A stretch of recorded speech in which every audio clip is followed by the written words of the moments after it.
The Edo State Police has uncovered a house full of dead bodies in Benin City on Wednesday, the 17th of August 2022. It was said the police responded to a phone call. Clearly, someone had seen it and had gone to report to the police. When the police came, they stormed into the abandoned building where they discovered dried human remains stacked up on each other. Some were even made to stand by the corners of the uncompleted building. This report, however, is new, so we don't have enough information as to what really was going on in this abandoned building with these dead bodies. But it's being suspected to be a ritualist den. However, I might have a different take on it, because by the look of these dead bodies, you could tell that they have been embalmed, well preserved. Almost as if this was a morgue. Ritualist den as we know it usually can be messy. You know, body parts, mutilated human remains, human heads, skulls. But the body discovered in this abandoned building by the Edo State Police Command looked very preserved. To achieve that kind of preservation, it takes a professional mortician. A random Yahoo boy cannot do this. Now it's unclear what the body is. It might have been an abandoned mortuary.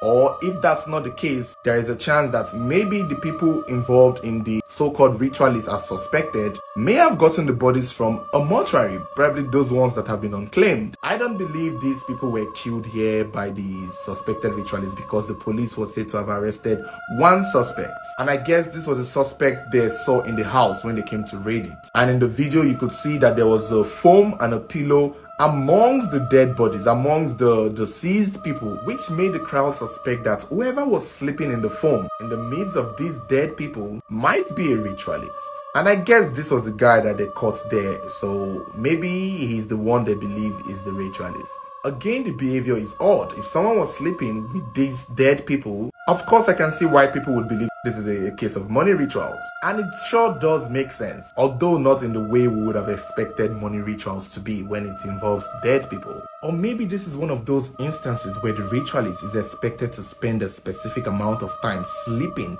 in the midst of these dead bodies to achieve his ritualistic goals, if, you know, this was a case of money rituals or if they want some kind of favor or power. Because to me, that is the only way I see how this could have been a ritual case. In this building, there was a mini shrine at the corner of the house. There were chairs, mattresses, a generator, it had a bathroom, a refrigerator, a sitting room with a photograph of the suspect.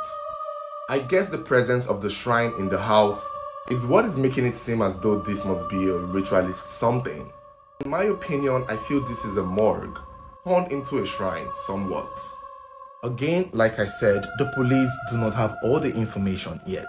We are definitely waiting for updates, so if there is an update, I will let you know, which means you would have to stay subscribed, stay following this page should there be an update. It's a very creepy and unusual story, honestly. But these might be some of the questions we will be expecting the police to give us answers to when they maybe finally get the answers, or when they are done with their investigation. The first question is, who owns the building? I mean, no matter how abandoned it is, someone gotta own that building, and we need to know the owner of that building. They might know something.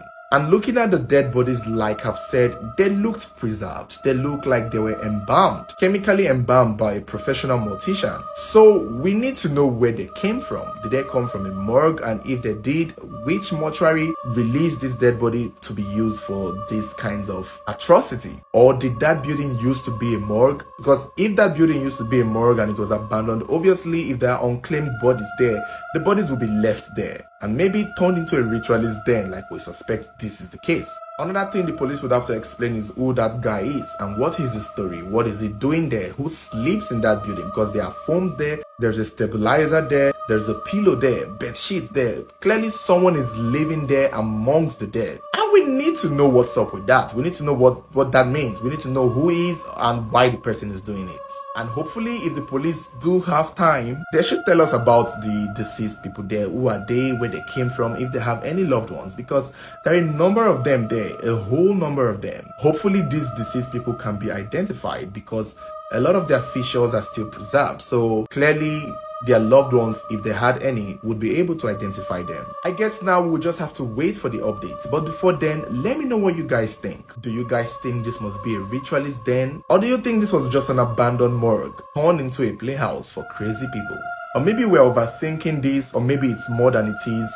It's just hard to tell right now, but do let me know what you think. But before you go, 1xBet offers its players a lot of exciting games. One of the most popular is the Wheel of Fortune. The game mechanics are simple. All the player has to do is spin the wheel and fight for rewards. You could win an iPhone 11 Pro, an iPad mini, or a MacBook Pro. If you register with our promo code TCD, you will get a welcome back bonus of 700,000 naira and 150 spins.